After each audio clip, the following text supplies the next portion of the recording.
Are you not interested in tonight's Thursday night football game that maybe doesn't look like the most fun? Well, good news. We've got some NBA games tonight, 4 of them, in fact, and we're going to do what we always do here on Splash Play NBA. We're going to dig in, look at the projections and the ownership, comparing my own projection to Stokastic's ownership, and of course, their projection data as well. We're going to sim some lineups on Stokastic. We're going to run through the prop markets with our unabated conditional NBA projections to make the most of that as well. It's a Splash Play NBA stream. Let's get into it. Rainy, gross day here in the greater Pennsylvania, Philadelphia area.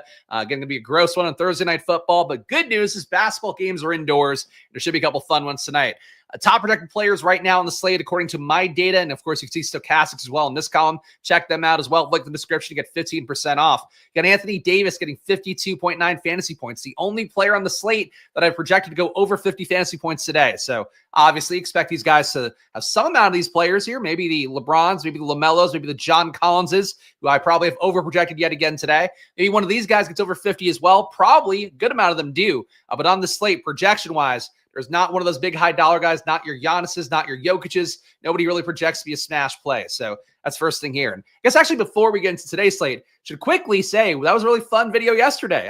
Antonio Reeves, my boy at 3K, goes for 45 fantasy points. That was sick. Jalen Tyson, the late breaking injury thing, he ends up starting for the Cavs last night. He also goes for 45 fantasy points at a 3K salary. And then Torrey Craig, the spot starter for the Bulls, also gets a 3K salary. He puts up 30 fantasy points-ish. So that was a really weird slate, but it was a fun one. Hopefully lots of high scores for you guys out there. And, of course, that's the goal here every day, I suppose. Besides the Anthony Davis play, we have LeBron, 49.8 projections. Stokastic has been 48.7, so pretty close there, despite the high projections and these high price tags. These guys are not going to be terribly highly owned today. Anthony Davis projected for 6% ownership. LeBron projected for 15%. So not a lot of value on the slate. As a result, you get less LeBron, you get less AD. LaMelo Ball, $9,500 salary. I got him at 48.4 today. He's on the thumbnail behind me because I didn't know who else to put on the thumbnail that I haven't used before. LaMelo, 49.4 on Stokastic, and be projected for 37% ownership today. I got about 36% of the sim before the show. John Collins, once again, about a 9-point discrepancy here for me with John Collins. The issue with John Collins, I have him overprojected every single slate for the Jazz. Today, it's probably even more pronounced because of the fact that Jordan Clarkson's going to be out. Walker Kessler out again for Utah as well. For John Collins, this is one of the stands that I end up having on a lot of slates. You can see here I'm getting 98% John Collins exposure because he's really one of the only guys that projects a smash play. Stokastic has him much lower. So I'll say the same thing I said last time we had John Collins on the slate. He did not perform up to where I had him. He did perform closer to Stokastic projections. For today, they have him at 38. I have him as being one of the most important plays in the slate at 47. So 31.5 minutes for him, gets those center minutes. He's been really productive, rebounding, assisting at a higher rate, and also shooting at a pretty high clip as well, which not a lot of people on Utah are who are not Jordan Clarkson. Franz Wagner, I guess faint chance. I think some concerns in the industry I've seen today that he could get ruled out on the back-to-back. I don't know why he would, though. He does project for 46.6 fantasy points for me today, 46 for Stokastic on their end, also 34% ownership, 22% for my way in the sim. Cade Cunningham, I've got him a little bit lower than Stokastic at 45.3 compared to 47.8. He'll be 19% owned by the field today. Decent play for him. The spot going against going against Charlotte, rather, should be one where you could definitely envision a world where Cade Cunningham, LaMelo Ball trading baskets back and forth. I also think one thing with LaMelo that stood out to me a little bit when I was kind of digging through some of the stuff for him, just feels like he's not rebounding as well this year. 7.9% rebound rate. Maybe it could be Diabate is rebounding at a really high clip, a 25% rebound rate for him. As a result, there's less for LaMelo to grab. LaMelo's just not giving you the triple-double upside you want to see quite as much. And frankly, it was a weird one last time out. You probably saw it on social media. He got pulled last game, even though he's one of the best clutch scorers in the NBA right now. I think number 5 overall in clutch points. Weird stuff for LaMelo in general. Definitely fallen in love with the shot a lot this year. The use rates are really high. I don't have it on this screen, but he's at a 37% usage on the year, a 38% assist rate. So LaMelo still dominating the ball, but just not rebounding enough, and that could be something that inhibits his upside a little bit as a fairly chalky play. That said, I do like the head-to-head with him and Cade Cunningham. Check the chats here. What's up, Spags and friends? Yes, hope you guys are enjoying this one live right after the fact. I appreciate everybody who tunes in. Of course, if you are tuning in for the first time, please make sure to hit that like button and subscribe. And of course, I do these videos every Monday to Friday at 4 p.m. And today also, no Stokastic Deeper Dive. They're doing just a live before lock stream. I don't know why, but I think it's back after Thanksgiving. So no Thursday Deeper Dive for me. You just get this video today. And then I'm going to go fuck off and hang out with my kid, my wife, and build lineups for multiple sports. Also fun to be doing while doing those first two things.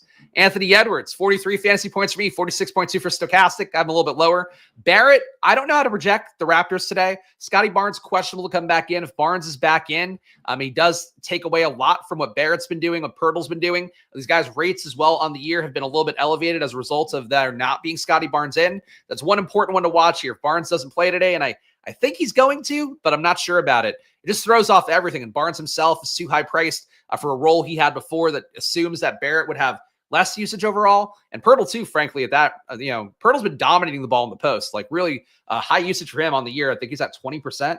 For Pirtle overall, I think there really should be a downfall in production. My projections currently have Pirtle still being okay, Barrett still being okay, and Scotty Barnes kind of taking the negative side of that outcome. And I'm not sure that's actually going to be the case. Pretty initial formatting. Thank you. Who are the top values for today? We can sort by value here. We got a little time. It's only a 4-game. Right? We'll go game by game as well in a moment here. But you try to set the table with this stuff if we have time for it. Let's see. Values. Really no value plays, though. Yesterday was a very fortunate value day. Today, it's a lot of mid-priced guys who seem like okay values, barring somebody getting ruled out last minute here. You can see my top value overall would, in fact, be John Collins. As I mentioned before, probably have him over-projected, but he would be a 6.5x value, despite the $73 salary for him. Stephon Castle getting some more usage in the spot with no Wemby again, no Devin Vassell in this game as well. So San Antonio, some usage to go around for Stephon Castle, who's been pretty good player. I was watching some video of him earlier today because I wanted to wrap my head around him better. Had not spent a lot of time watching him, and tries to get his own shot. Think he'd be better if there were less guys in the wings soaking up a lot of usage. Seems like he's got a good shooting kind of, I would say, form. But he was hitting his shot pretty well in the highlights I saw, basically. On the year, Stephon Castle not shooting that well in the year. 48% true shooting, 69% from free throw as well. So might be a bad sign for him shooting well. Anyway, I thought he looked like he was shooting well when he's hitting threes. Stephon Castle will be the top value for me. I like him. And yeah, he was okay at UConn as well. Thanks again, Spags. Awesome always. Spags, so using the Sims, you'd bump up John Collins to get more of them to differentiate. What I do is I use the solver and then import that into Stokastic and then sim out 1,000 lineups that I've created, then solver with basically usually 3 uniques on 2 if I can't get it to build 1,000 lineups with 3 uniques. That's sort of what my approach is. For the Sims, what you could do, like if you put in my projection for Collins, you would get him this much. So what you could do is if you wanted to get more Collins, bump his projection up a little bit, he's still going to be chalk on the slate no matter what. He's going to be 42% owned. So you can get as much Collins as you please. For me, I'm probably only going to put in like 1 to 5 lineups tonight because I'll be putting more into NFL. But they're all going to have Collins in it. Like Collins is my stand whenever he's on a slate. I think he's been playing better than people realize. We'll talk more about that though when we go game by game. Besides that, top values, I still have Kyle Filipowski being good value. His usage has been up. His rebounding's been okay. Shooting some good threes. No Jordan Clarkson out there, which opens up a lot of opportunity for somebody to get there. Filipowski at 4,800, I think is okay. And I think he has, let's see. He does have dual position eligibility. Not sure you'd want to play him at center, but it does help get him into more lineups if that's a thing. Keldon Johnson looks pretty good. For Keldon Johnson, there was a weird thing where I did go back to his rates flowing back to last year in court time without Wemby and without Vassell on the court. Just basically tried to make it so I could see what Keldon Johnson did. And those amounts of time where those guys are all off, because if you just ran for this year, it wouldn't be enough. Actually, the rates were too high with Keldon before, and I bumped them back down to what they are just this year. So just this year, the guys who benefited the most from Wemby being off, as well as Vassell, Zach Collins averaging 1.15 DK points per minute, 22% usage, 13% rebound rate, 19% assist rate. Keldon Johnson, 22.5% usage, 14% rebound rate, 16% assist rate, 1.1 fantasy points per minute. Everybody else here doesn't look that good. So I do expect Keldon Johnson to be one of the biggest beneficiaries overall of not having these guys out there. Collins, I think, is tough. I'm not sure I'm going to get as much Zach Collins today at that 6K price tag, but I do like Castle. I do like climaxing, and I do like Keldon Johnson today. I think Castle and Keldon Johnson would be my preferred Spurs guys.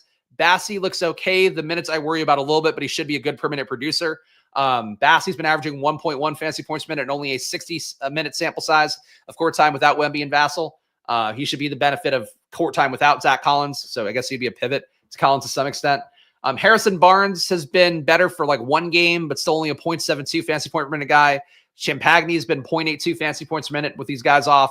Chris Paul, 53% assist rate with everybody off the court, but only 19% usage. So sort of the main guys there who benefit for the Spurs, but none of them look great. They all just kind of look like the same play to me, as you'll see in a moment here. Let's go game by game, though, and take a look at that. Of course, we'll look at unabated in a moment. Let me actually see what time the projections are coming out today. Hopefully early. So get it done on the 4:15 side, but probably 4:30 for unabated still. So we might run the sim in advance of doing unabated today. We'll see how that goes. Check it out here. Coming out at 4:30 for unabated. So 4:30, we'll look at the prop betting markets on the stream. So if you want to go and walk somewhere else, if you're only here for betting info, stay tuned for that. And of course, if you want to get unabated info for yourself, then we put on the show and help me get through a time where it's a brand new YouTube channel. We have to build it up to get monetized and all of that. So check out unabated, $30 off the promo code SPLASH. Great company, great betting product, great betting data as well. And projection data as well that you can use for tournaments, but you have to kind of make it yourself into a DK projection, but they have, basically all the lines you need on their data sheets. All right, game by game here, we got Detroit, 111.5. A good amount of ownership here expected to go to Cade Cunningham, 19% ownership for the field here. Jaden Ivey, 11%. Jalen Duren, 14%. Jalen Duren's one I was trying to figure out before the show because basically his minutes lately had the smash day against Chicago. Played 30 minutes in that one. I was kind of going back through his various rotations and wondering, all right, why is Jalen Duren so good in this spot? Why was he not good in other spots? And we really went nuts in the second half in particular. So that could be maybe somebody set something off. Maybe Nikola Vucevic is dropping some slurs. I don't know. Maybe it was something weird in that game. But the main thing for me with Duren is that he got to 30 minutes in that game. And he usually doesn't get to 30 minutes because of the fact he usually picks up 3 fouls in the first half. And the Pistons just don't play him when he has 3 fouls in the first half. Every single game, he picks up that third foul, like mid-second quarter, then he's done. And that's basically it. And he's often in those cases has like 2 fouls in his first stint. So he's like just teetering on going back out of the game whenever he's playing. As a result, he's playing less aggressive and all of that. So with Jalen Duren, I think in this spot against Charlotte, where there isn't really a good center opposed to him, Diabate is an aggressive rebounder, but he's just like, he's not coordinated. He plays like a dude who's like big, but doesn't really know basketball that well. Aggressive, but he's going to keep Duren around the rim a little bit more, I would think. So Jalen Duren should be able to just kind of horse him around and get whatever rebounds he wants. I think that's something for him that does add a lot of upside. He has putback opportunities. He can rip 20 rebounds in a game as he did last time out against Chicago where he had 22. And against Charlotte too, it's a team that's not good. So I think Jalen Duren, he doesn't project that well. I might, if I'm hand building later, might put him in a lineup just to try to get this guy who's 14% owned and I think could smash again because there's something I'm seeing that maybe people won't. Of course, he's just as much of a risk to have foul trouble and just be out of the game. But I do think for Jalen Duren in a spot, 28 minutes is the projection, but he can get to 30 and should get to 30 if he doesn't have foul trouble. So I think Jalen Duren a better play people might expect here because Charlotte's got nothing going against him on the other side. Besides that, nothing here projects that well for me. And frankly, even the Duren spot is more of a game theory / no and ball take than it is one that he projects that well with. So Detroit, to me, kind of a non-factor in the slate. No issue with Cade. Again, playing Cade and LaMelo, I think, one way to try to capture real tournament upside here if this game goes nuts. The pace in this one is not fantastic, 98.4, 97.8. So a little bit of pace down technically for Detroit, but they're basically playing at the same pace. So not a whole lot of benefit there. Totals aren't that great either. 4-game slate, though. So I do think going Cade Cunningham and LaMelo, just capturing 2 stars early on, people won't want to play to keep their flexibility for later and late swapping. That could work out. And Duren, too. I think that could work out, too. Tobias Harris, I'm just not there. I get he'll make lineups work with the salary and all of that, but he's not an exciting play to me, and I don't think there's a ton of real upside there. Only 0.89 fantasy points per minute on the year for Tobias Harris, despite theoretically more opportunity here in Detroit. For Charlotte on their side, you're getting a lot of ownership going LaMelo's way, 37% ownership for him. I still got him basically with the field in the sim that I ran before the show. Brandon Miller, 26% ownership. He had a pretty decent day last time out. Did take away from LaMelo in that game as well. Here, I got him 15% in the sim. He projected better for me the other day. In this spot, when Bridges is in, price tag's up. I think the main benefit to Miller is that he's got shooting guard, small forward eligibility, but not a priority to play for me. But I guess he could be getting hotter now. Had a good shooting last time out. Maybe this 52% true shooting starts to creep back up, starting with this game. Detroit certainly not a defense you're worried about too much.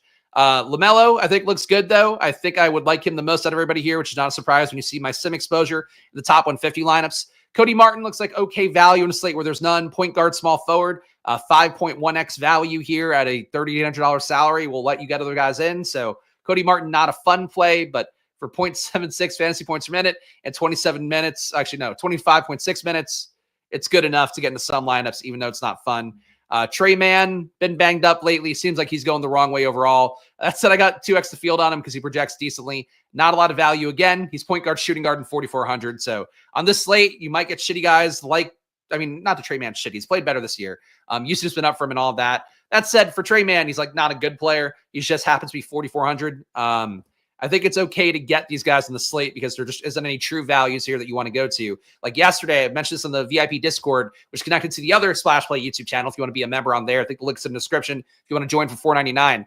Let's talk about a little bit some of these kind of concepts of like, just guys overall. I totally lost my train of thought. I was trying to pretend and work my way back. There was something we were talking about. Oh yeah, the fucking cheap guys yesterday. So like with the DFS tournaments, like now you'll get 15% of guys, like 50% ownership on multiple 3K guys, and then those guys all go off. And like it was to the point yesterday, I was talking to our guy Robert Griffin III in the Discord, and that's what I was blanking on. I'm like, what the fuck were we talking about? And we were talking about basically like the idea that for me, it's impressive that that's where the industry is right now, is that you could have these 3K guys congregating together. But that's the thing is like those guys, you could see the plays there to some extent. Even like Luke Travers, he got played 1% because there was like still something to the potential of him being here if Jalen Tyson didn't take a ton of minutes. So like that's how sharp the field is in NBA. The issue is like when there's nothing obvious here, you can just kind of play whatever. There's nobody the industry is going to have a lean on really. There's nobody that players out there can have a lean on. So if you think LaMelo, if you think him not playing the end of last game is some sign that Trey Mann's going to play more this week, I don't think it's a credible take, but like leaning on Trey Mann, like there's just no value to be had. There's nothing obvious other than the field's going to get to that you don't even know about. Like guys like Antonio Reeves, who thankfully I harped on yesterday, but the fucking Jalen Tyson part, even I couldn't get there. That's something where like, I think you need to be more mindful of that stuff moving forward. And on slates like this, just to kind of set the table, there's nothing like that today. And that's basically it. Miles Bridges gets ruled out. Who'd get the biggest boost? Brandon Miller would get a boost. There'd be more minutes to go around for Cody Martin, Josh Green, I guess maybe Saloon. I don't know how you pronounce his name. But it really wouldn't. I don't think it would matter that much at these price tags. Probably getting more Brandon Miller would be the main thing in Melo and LaMelo just because of the fact that like there's more usage. So yeah, minutes wise, it would just go more to the wing. That's basically it for Charlotte. Again, Cody Martin, man, not good plays. LaMelo, a good play. Miller, people think is a good play. I'm not quite there today. And Bridges, I'm also not there, but he's going to be 20% owned. Minnesota, 116.5 implied points, one of the higher totals on this slate. You're getting not a lot of great projections, but I am getting a really good one for Rudy Gobert. Gobert at center looks like one of the strongest plays here, 27.3 fantasy point, or 27.3% ownership rather, 36 fantasy points is what I'm projecting him for. Stokastic has him at 32.9. So I'm a little bit higher on Gobert. My assumption is that's because this is a softer rebounding matchup. So my projections account for matchup stuff and kind of assign it accordingly to players based upon their various rates. Could be blocks too, I suppose. But Gobert in the spot, I think looks pretty good at 6,600. Really the only priority play, I think, across the 150 set of lineups I had. Trying to get this little line right, but it doesn't like click a line on the mouse correctly. So my bad. Besides that, on Minnesota, Field's going to be 9% Anthony Edwards. I get that on a tournament slate. I am lower projection-wise on Ant. I just really think to me with my numbers right now, with Randall, him being in, these other guys too, you do have guys like Dante's been a little bit lower usage, but Naz Reid, I think in general, will shoot up enough shots to take possessions away. Like Ant's rates are not really need to be at 30.5% usage. Like I would like to see him be more in that Giannis high 30s range for me to want to go back to him at 9,600. He can spike in a one-game sample here against Toronto, but the field's 9% ownership to me, like that feels about right. Naturally, with my projection here, getting him 1%, he just doesn't project that well. So not a bad play. You want to play Ant. Matchup can work. They're a favorite on the road. Toronto should hang in competitively enough as a 7.5 point dog at home. But Ant to me is not a priority play. Same thing for Julius Randle. Same issue really, except Randle's a little bit cheaper. But really neither guy a priority for me. Gobert's a priority. Naz Reid, an okay one. Getting a slate without value. Guy at 5,300 and kind of more balanced build. That works well enough as a proxy for value. Conley's questionable. If he were out, he would open things up a little bit more, I think, for Anthony Edwards. Maybe a few more point guard minutes to go around, but they've been kind of short rotation. Would think they just add more to Nickeil Alexander-Walker and maybe a few more to Dillingham and Dozier. Even to Dozier, yeah, Dozier's not a power forward. Anyway, maybe a few more minutes to the kind of scrap heap guys, but I would think mostly you get more minutes for Nickeil Alexander-Walker and maybe DiVincenzo if we get Conley out. So those guys would become better plays, still probably not smash value plays at their price tag and with how they perform. Minnesota to me, really good bear or bust, I think is how I feel about it. Love Ant, but he's a scoring dependent fart. I don't know if I call him a fart, but he is scoring dependent. And yeah, I think it's one of those things where when you have a guy like Randall in, I think the ceiling's capped. It's one of those to me like one of those Brandon Ingram, Zion Williamson things where it's like you have two players here who demand the ball a lot, and McCollum obviously being there too upsets things. There's enough teams like that where you take one guy off, the other guy suddenly looks a lot better. That's sort of how I feel about Ant. And with his price tag being almost 10K, I don't know how you get there other than for tournaments where like I get the logic and just holding your nose and playing it. But 10% ownership, that's kind of where it should be. This game here, Toronto, 109 implied points. RJ Barrett's really the big thing for me here. If Scotty Barnes were ruled out here, he's questionable right now. I think he's going to go after being out a few weeks with the orbital bone injury, the thing that hurt The Undertaker back in the mid-90s. If you guys recall the Phantom of the Opera mask. I love esoteric wrestling references. There you got one. But RJ Barrett, his rates have been nuts because he basically played the entire year without Barnes, without Quickly for the most part. As a result, his rates probably come down a little bit. I have him projected with his current rates. I kept Barnes' current rates. I kept Pirtle's current rates. But Pirtle's rates and Barrett's rates both reflect a lot of time without Barnes, a lot of time without Quickly as well. Barnes is a ball-dominant player who's going to take away probably 60% of the possessions, maybe 50-ish percent that he's on the court between his usage rate and his assist rate. So for Barnes coming back in, it really does upset the equation a lot for Barrett, who's priced for a life without Scotty Barnes. Scotty Barnes is also priced for a life where he was like still the main dog here and everybody else is secondary. I don't think that's the case anymore. RJ Barrett's been playing really well in the year. Could be shooting better for sure, but he's performing. So I think that's enough for him to keep keeping his usage.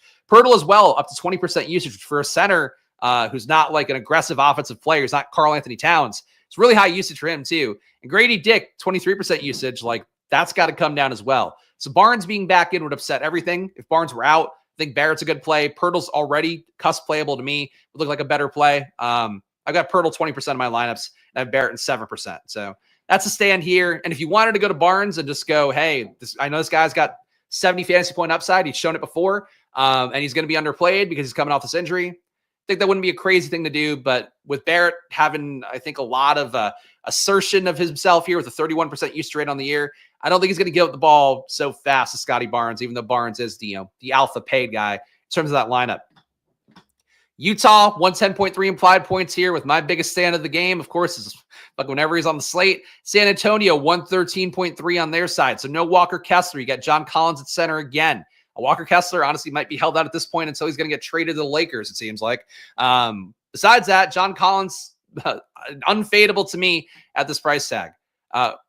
Would you said Dick usage going flaccid there? Consigliere getting back on track here. Gobert versus Pirtle, get your popcorn ready. I mean, a lot of shit around the rim is what's going to be happening there. Those guys are going to be gritty. Pirtle, honestly, man, Pirtle's been really impressive with Barnes out. Like, he's been running high-low, pick and lows. He's running the post from the elbow. He's running the post from the top of the key and stuff and just horsing guys around. Pirtle's been a lot of fun to watch. Toronto is one of those teams people are really down on coming into the year.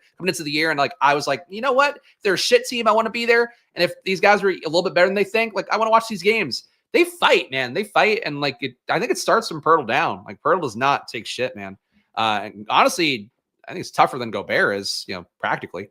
Anyway, John Collins, play the slate to me. I've got him at 1.5 fantasy points per minute. He's been at 1.25 on the year. Match against San Antonio with no Wemby, good pace, and this total to me means a spot where I'd expect John Collins to perform well. The numbers I'd have for Collins today, if you want to try to fact check me on it or just to wrap your head around it, I'd have him scoring 22 points, putting up a double-double, 10 rebounds, and 5.8 assists, which the issue is this team doesn't have anybody who creates assists with Clarkson out. So as a result, I think Collins gets more DHO action, he gets involved more. He's had an 18% assist rate on the year. That would be behind Keontae George, behind Colin Sexton, and behind Kyle Filipowski. Everybody else would be ahead of on this roster. So for Collins, I think that's sort of the hope for me is that what my projections do is like there's a certain amount of stats that occur during game normally for teams based off of a longer term sample size. When guys are out, then certain players fill in. And Collins has been the only legit producer for Utah this year. I mean, you could see it in the fantasy points per minute. He's averaging 1.25. Nobody else in the team,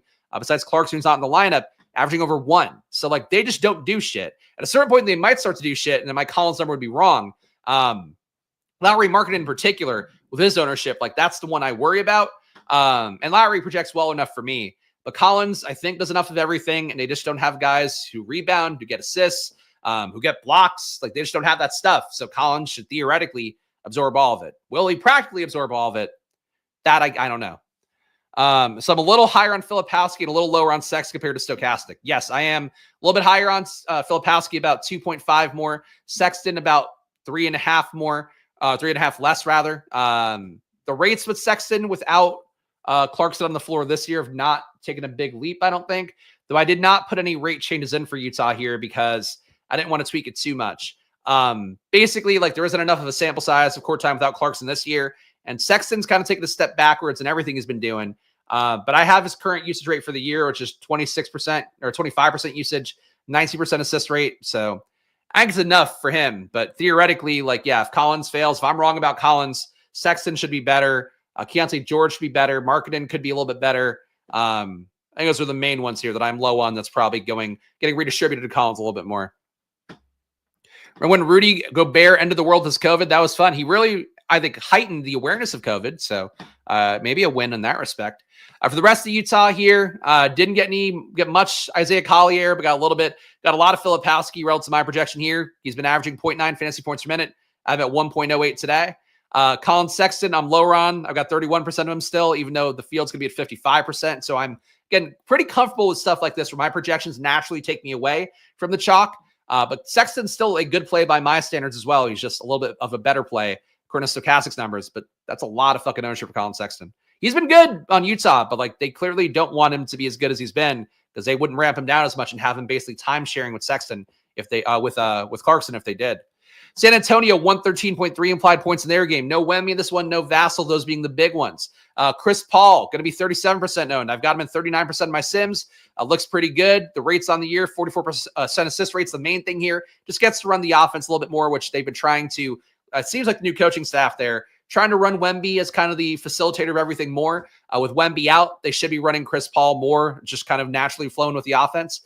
So Chris Paul, good projection. I have at 1.2 fantasy points per minute today. The issue is really just that the minutes are not that high. 29.1 minutes is the projection for him. Zach Collins, pretty much a straight timeshare with Charles Bassey. It kind of caps Collins' ceiling a little bit here. Collins' a 6K salary. I've got him projected under 5X. He'll be 15% played. I still got him 17% in my sim. There's not a lot of options at center that fit with that price tag. So you'll get Collins, but I still don't think Collins is actually a good play at this projection and this value and the fact that Bassey's kind of coming for his ass just in terms of just the minutes load.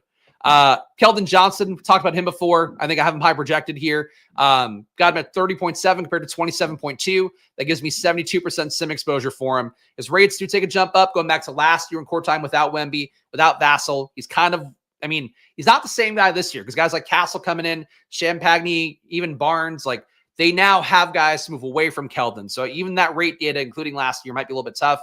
But even if you give him this year's numbers where you have this more crowded court, this more crowded room of guys, he still does take big jumps up in rebounding, assists, usage. So I think Keldon Johnson is quietly one of the better plays at 5,300 on the slate. Stephon Castle, I'm okay with as well. Getting him in 51% of the top 150 lineups I did. Champagne, fine as well. Got him a little bit above the field at 33% compared to 31. This is a chalk game, though. Got less Bassey. That's the main thing for me. Really don't want to be over on Collins or Bassey, given the fact they're both pretty chalky and they pull directly away from each other. But both guys look like good enough plays on the slate where there's just no value. Bassey is a value, and he's getting 1.15 fantasy points per minute, even though today I would have him at 1.06. So, see, it's not always a boost to guys. Bassey would have a little bit lower. Everything else here, Barnes, if you wanted to chase it, you could. I got 12% compared to the field 17. 25 fantasy points feels even like an aggressive projection for him. Did I give him a rate boost? Did give him a rate boost in court time without Wemby and Vassell this year. He's had 17% usage, a 9% rebound rate, and a 7% assist rate. Good for 0.72 fantasy points per minute. So Harrison Barnes, ceiling game here. But no, he's just been a little bit of a better play. I think really functionally to me, these Utah guys were all the same. So I'm going to defer the projection, which does favor Keldon Johnson. Doesn't mind Castle. Doesn't mind Champagne. But again, favoring Keldon. Orlando, 105.8, and we'll hop over to Unabated, look at their sims. Of course, the DFS sim coming up as well, and I will free you guys to do whatever you need to do on a Thursday.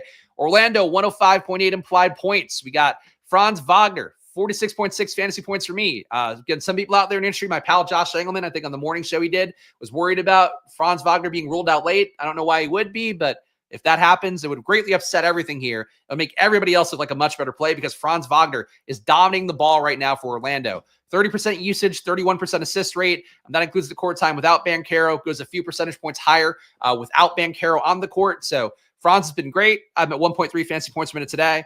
He's appropriately owned, though, at 33%. I'm getting less than that at 22.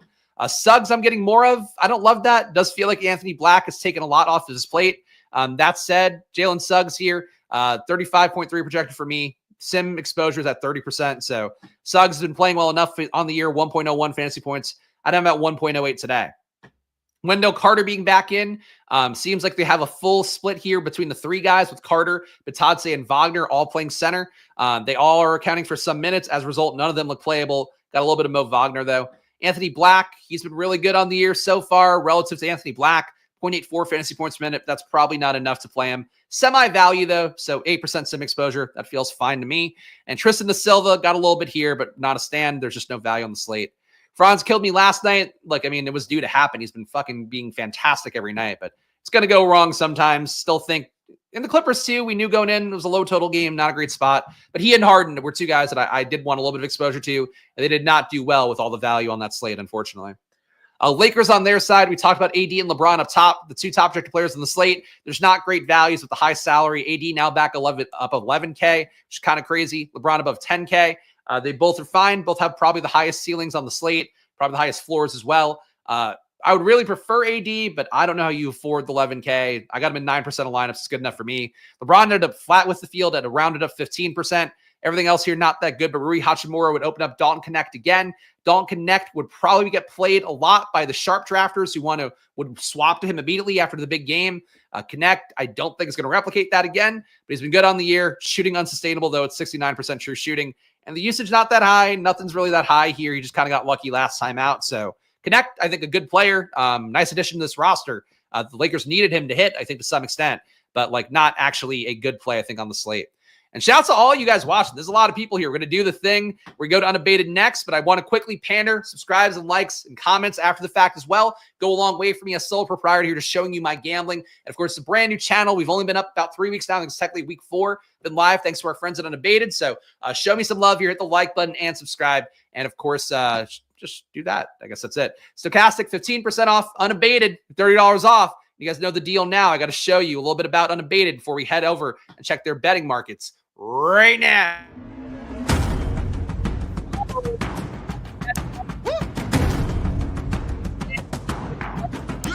You got a bunch of different stats on there. Click whatever you please. The results are going to be good. It's going to come out a lot better for you. Dynamic projections. Dejounte Murray is marked out. But these guys, you want to put in, you want to put out, you get visions of the projections no matter who plays, who doesn't. Real-time NBA news. As we always say here, ignore the liberal media and only listen to Unabated and betting sites. Focus only on NBA news, and then you're going to be much happier. I hear Dejounte Murray's got confirmed. Got big old graphs. You love big graphs? I know you do. I know you can't resist the big graph. You got one right there. And then streams. They do streams too. Their streams are much more serious. Their streams are not bullshit. You know the time. Come feed you. But count your money. Unabated. Promo code SPLASH. There we go. We did it, gang. Let's switch over to this tab. Unabated points. We're going to look at the unabated projections, sim out their markets 10,000 times, and find the best bets for you guys to build your pick'em slips. And if you want to play on FanDuel and DraftKings Sportsbook as well, we'll highlight those. And of course, DFS lineup sims coming up after that. So stay tuned, and I will get the fuck on out of here. All right. Best line. We're taking on all the teams as well that have questionable players, because that's the way that Unabated does it. And frankly, it's for your own good. I say that like I'm punishing you. Your top lines right now. Oh, thank you. I shouldn't even pull that up when we have 80 people live watching. Jalen Duren under 12.5 points today. 10.6% EV if you play this one on PrizePicks. Cusp playable on DraftKings and FanDuel Sportsbook. Though honestly, for sim stuff, EV calculation, expected value stuff, which is the screen numbers that you see on the screen, you want it to be above 8% for a sim one. I talked about that with the Unabated team. General for market-based projections, like a 2% EV is good enough. But using kind of proprietary stuff and simming it out, you want 8% or more. So I'd play this one on PrizePicks, would not play it on the main betting markets unless you just want to get a bet in real bad. Then under 12.5 on DK Sportsbook would look okay. We got some other lines here to hit. I'm trying to scroll left. It's not letting me do it. All right, whatever. We got Lowry Markkanen, 9% EV on under 22.5 points right now on PrizePicks. That bet also available for an underdog pick of 9% EV on there. So Lowry Markkanen, under 22.5 points. Looks like one of the best bets right now, no matter what pick'em site you're playing on. Chris Paul, we're getting to the cusp here, 7.6% EV on under 12.5 points. Minus 120 odds on FanDuel Sportsbook, and you probably do not want that one on a pick'em. Let's go to rebounds next. And again, this doesn't include the ones with questionable players. So keep that in mind here. We're missing out on a few games that probably are worth putting in, but I don't want to do it that deeply, unfortunately. Well, I guess I could. Oh, why am I getting logged? Why does this happen to me every time on stream? I feel like it's like a bit somebody Unabated is doing just to fucking ruin my content, which is hurtful. And I don't think they could do that, but it feels like it. All right, we're going to go back here. We're going to get back to rebounds. I'm sorry, guys. The butt plug play of the day. That's Eric Lindquist's job, unfortunately. The very funny stream yesterday in the deeper dive with Eric was a lot of fun hanging out with him. So if you're ever going to rewatch a stream, rewatch that one. I think that one is a good one. All right. Let's see. Should I just make guesses here? Let's say Wendell Carter in, Mike Conley. I don't have any confidence in that one. Let's keep him out. DiVincenzo, I think he plays, but that's still going to not have Minnesota in anyway. Rui, I don't want to fuck with Rui here because it's going to be a big difference as well for Lakers lines. Bridges probably in, though. And I think Barnes in. Got 55% to play. They got Bridges at 45% to play. All right, let's ignore Charlotte lines. So I just want to get you guys a few more markets in here because I feel like we're low with all the Q tags going on. And that should be everything, right? All right, click it out. All right, now let's sim these. Let's go back to points, see if there's any new markets that pop up. And then we'll do rebounds again. Just bear with me here, guys. I am, of course, as always, at the whims of the products themselves. All right, here we go. 28% EV on Goga Bitadze under 8. This does assume that Wendell Carter is going to be in today. But if that's the case, that line is mispriced on PrizePicks right now. 28.1% EV for Goga Bitadze, assuming that Wendell Carter plays today. Jalen Duren we saw already, and that's points as well for what it's worth. Lauri Markkanen under 22.5 points. That now is here as well. 9% EV on that one. PrizePicks and Underdog playable on both those sites. Chris Paul we already got. They got John Collins under. Don't take John Collins under. They do him for 18 points, so a little bit less than I have, but not a bad projection for John Collins here. All right, rebounds next. You like me using the tools without Q tags, shows the tools without worrying about giving bad picks. Fair enough. All right, well, I'll keep it in mind moving forward. It's just like there's so many games with players with the Q tag, and like I don't want to have no markets on a 4-game slate. So that's sort of the main thing here for me right now as a content creator. But yeah, it is. I mean, it's important to note that stuff because like for you as a user out there who might try out Unabated, to have that customization, have those protections as well, where you're getting data only for the stuff that's like locked in. That's pretty good. Nice chat here. Appreciate you. You helped me cash a lot. Thank you. Thank you for watching and understand better. Thank you. That's really nice to hear. That's the goal here. So thank you guys for watching. And again, subscribe. We're trying to get to those first 500 subs. Hopefully get monetized then. But the growth is on here, and I'm locked in no matter what for the entire NBA year. So 4 p.m. every day, Monday to Friday. Come hang out.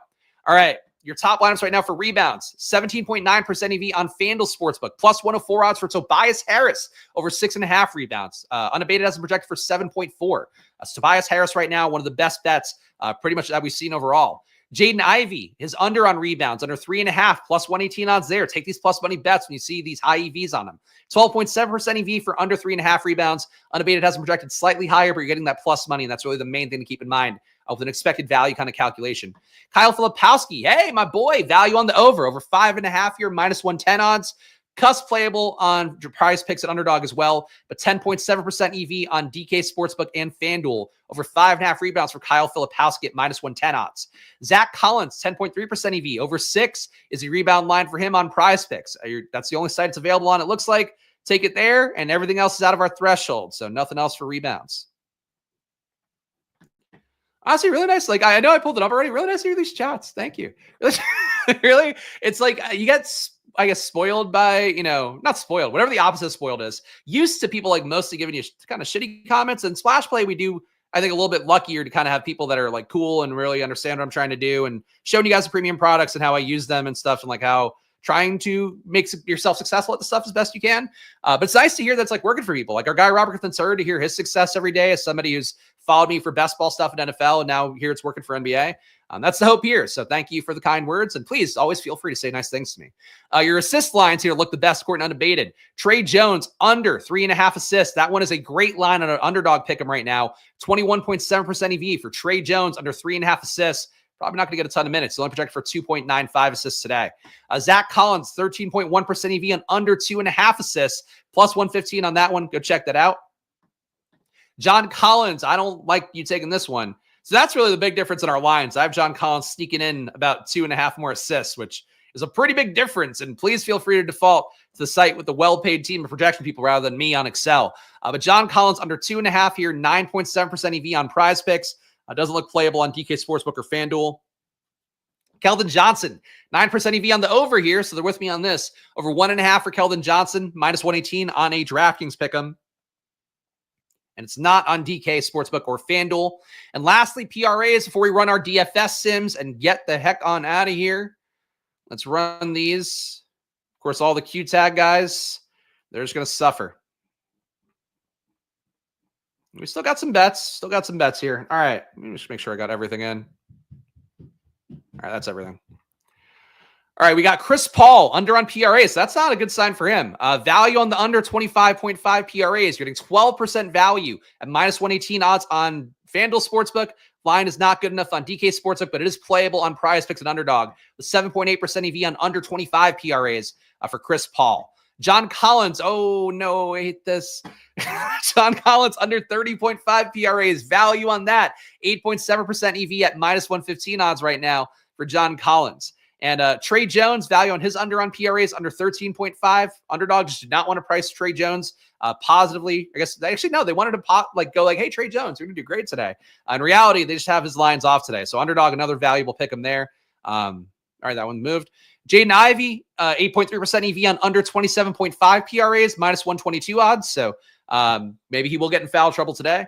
And those are it. Those are the main playable lines here, ignoring all the Q tag games. So hopefully that gives you a taste of Unabated. Of course, more to come here, more on the big slates as well, where we have less games being diluted by all the Q tags. But check out Unabated. Their traditional NBA projections do a great job. I write up articles about them twice a week on DK Network as well. And frankly, they help me put on the show here. So if you could do anything to support the show, hit the like button, subscribe for free. But also, if you want to pay some money, get Unabated's data in your life. Use promo code SPLASH to get $30 off a month on unabated.com/NBA. All right, let's go to Stokastic next. I'm so blessed to have two of the best sites out there be partner with me on this stuff. That sounded sarcastic, but it's genuinely a thing I believe. And I'm also blessed. This is the first time we hit 100 live viewers here, so thank you for watching. Whoever's tuning in today for the first time, welcome aboard, and make sure to hit that like button and subscribe, guys. New videos Monday to Friday at 4 p.m. Same process here where I show you my projections, go game by game, showing that, Stokastic's projections as well, the ownership, then I move around. Oh, we lost 5 people. Back under 100 again. But I do the same thing here, Monday to Friday, and the goal is to give you guys a real edge, and at least if nothing else, show you how I'm thinking about things, show you how the numbers look, and you can make your decisions from there. You're all adults. I trust you, and I love you. Understand what you do despite my chats to the contrary. Hey, you're clean today, Consigler. It's all I ask. But yes, like and subscribe here. Show some love. All right, let's go to Stokastic's tab now. We got the lineups built out. We'll have these 5,000 lineups compete 10,000 times. And today it is 33% to first place. It is I think 100K to first, 300K overall in the GPP tonight on DraftKings. So that's what we're going to run here. Let's see what we get. Change to all so you get the live deeper dive. I know what you mean. Deeper dive's not on today, though, as I mentioned before. I'm not on deeper dive today. It's the only Spags you get. Maybe that's why the views are high today. You guys are knowing you're not going to get access to me on Stokastic in a little bit, which would be hilarious, and I appreciate it if that's the case. If that's your psychology, you're my kind of person. All right, we're ranking lineups here. And again, this is all in real time, so if you want to know what a real sim looks like, you haven't paid for Stokastic before, you should. 15% off, link in the description. Supports the show directly. It's also the biggest discount you can get, by the way, which is really cool of them to do. You get a discount on they're all Sims products, sport by sport, just the data, stuff like the lineup generator, everything you want, you get 15% off. So support that. I get half your money, which sounded kind of malevolent, but that's what you do to support YouTube channels that aren't that big. Affiliate stuff helps a lot. All right, results are coming here. There we go. Take a sip of water, too. Your top ROI lineup right now. And these are just Stokastic projections, mine not influencing it at all. So you're getting clean data here, not my whims. A LaMelo Ball, Trey Mann, if you were getting mine, you get John Collins in here. LaMelo Ball, Trey Mann, those two together feels a little bit tough, but Trey Mann cheap enough. Keldon Johnson, he's sneaking in. Tobias Harris, Anthony Davis, the high price tag, he gets in here as well. Stephon Castle, Tristan Da Silva, Mike Conley. So your proxies for value are Castle, Da Silva, Conley, and I guess Trey Mann. So no real values on the slate. You're getting real projectable players as a result, but not my favorite lineup I've seen. Cade Cunningham, Anthony Black, your number 2 ROI lineup. Julian Champagny, Franz Wagner, Charles Bassey, LaMelo Ball, Tristan da Silva, Mike Conley. So you're getting some Bassey chalk value here. Should play well per minute. Ceiling questionable, though. Not a bad lineup. I'm not as high into Silva as I think Stokastic is. He's in the top 4 that we can see on the screen right now. Number 3 ROI lineup is Jaden Ivey, Colin Sexton, Champagny again, LeBron James, Charles Bassey, Anthony Black, Da Silva, Anthony Davis. So you're getting LeBron and AD together, which feels like negative correlation, but we've seen enough times if that game were to go off, that game were to work out, then AD and LeBron could hit together in the same spot. Battle Royale logic for sure. Yeah, it's really cool to see. Effect MD has been here from the beginning, but it's nice. Thank you for all you new people tuning in, and please subscribe. I'm here. I'm here for you every day. That's the promise.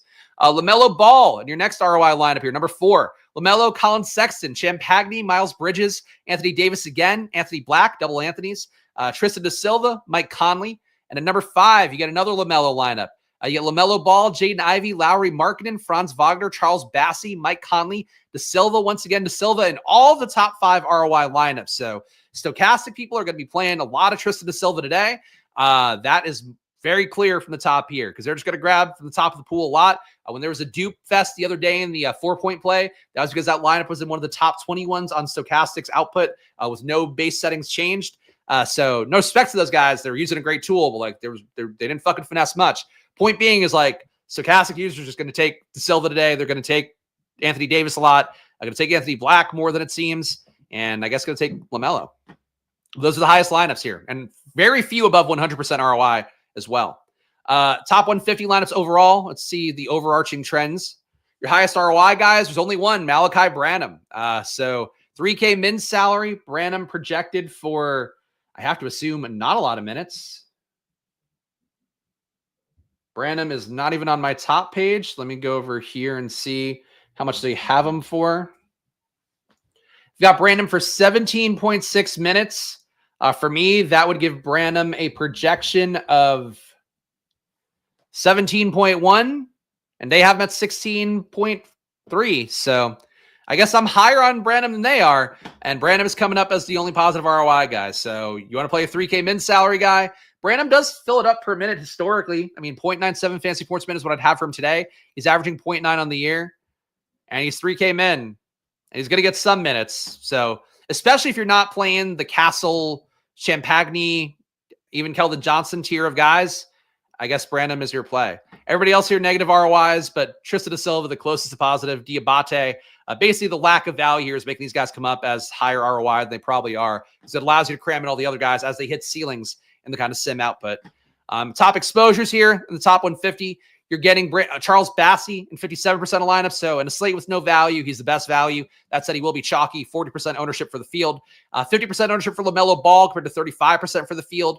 Anthony Black, 41% for him compared to 17.5% for the field. So a lot of Anthony Black, that price tag. That's why we got Trey Mann up top as well. Just there's no value. So that's what you're getting. Colin Sexton, 31 fantasy points for him. He's got 41 is the 41% exposure under the field though, compared to the 55% the field will have. So they're low on Sexton. I'm also low on Sexton. That's good. Chris Paul, a little bit higher than the field, 41% compared to 38. Markkinen, 37% compared to 41%. Jalen Duren, big stand, 33% compared to 13.9. Again, Jalen Duren could stay out of foul trouble. He should abuse the lack of centers on the other side. Your highest leverage guys right now, Anthony Black, Jalen Duren, Mike Conley, Charles Bassey, LaMelo Ball, all these guys above 15%. Malachi Branham, also above 15% leverage on him. Tristan da Silva, 14. There you go. That's the slate, guys. It's not a pretty slate. I know, like, I would love if this were like a really fun slate. I wish we had yesterday's slate today, and then it's like, well, fuck that football game. Like, that seems like that's going to suck. The showdown slate also looks awful. So go play NBA. It's a lot of fun. This one's not really a fun one, but I'm hoping there's some edges. You guys know the deal. My splash plays of the day here, I guess, relative to the value metrics and all that. And it's got to be John Collins is number one. I'll die on the John Collins ship every time. He's just been too good per minute. He has more minutes now. Projected to play 31 minutes today. He's still a dude that I will chase on every slate no matter what. So whatever lineups I put in today, they're going to include John Collins. Besides that, fucking nothing, man. I kind of think Jalen Duren is a stand, but he didn't project well enough for me, so it doesn't feel right to me. I like Castle. Filipowski, I guess those, I know Keldon Johnson. Let's say those are the two stands. I'll give you 2 splash plays every day. I can commit to that. John Collins, yes. Keldon Johnson, I would say also yes. $5,300 salary, big dual position eligibility as well. He's been a big beneficiary over the longer term sample size, trying to focus on that. He looks good enough in the short term as well. There's a shot that he can be a player that gives you some semblance of value, and say there wasn't a lot of it, but I think balanced builds look better. The Sims seem to support more Anthony Davis, so we'll see how it goes. Thank you for the kind chats here. Thanks for the knowledge. Thanks, Chris. Great show. I appreciate all you guys tuning in. If you're watching for the first time and you enjoyed this content, got something out of it, make sure to hit that like button and subscribe. It goes a long way for me. This is a team here. I'm producing myself. I do all the data myself. I do the graphics myself. But I love this shit, and hopefully that comes across in these videos. And that's my goal here every day, is to fill you with my love of NBA. And I do it as best I can Monday to Friday at 4 p.m. Here doing this video. Similar process every single day. Of course, Splash Play NFL as well. Similar process Monday to Friday at 11 a.m. and Sundays at 9 a.m. before the slate kicks off. Underdog, $1,000 in bonus cash. Check it out with promo code SPLASH. Stokastic, 15% off. Link in the description. Promo code SPLASH there as well. Unabated, I could not put on the show without them. So really, both Stokastic and Unabated, but Unabated pays me directly to do this. So please go support them. They've been the kindest company. They stay out of my way and just let me do this stuff in the hopes that this grows. And we're getting there. So thank you to you guys for that. But I'll thank you even more. $30 off at Unabated with that promo code SPLASH. Solver too, if you want to build NBA lineups like I do. I use my projections, optimize, then put them in Stokastic Sim to get a different contest pool than they give people. So that's that. And hey, gamble responsibly, even though it is always money time, especially in the NBA. Pray for John Collins. Follow me at Chris Spags. Follow the show at Splash Play Pod. Back tomorrow with more NFL show at 11 a.m. Premium video for NFL at 12 p.m. This again tomorrow at 4 p.m. So I'll see you guys then. Enjoy your days. And of course, good luck. Bye-bye.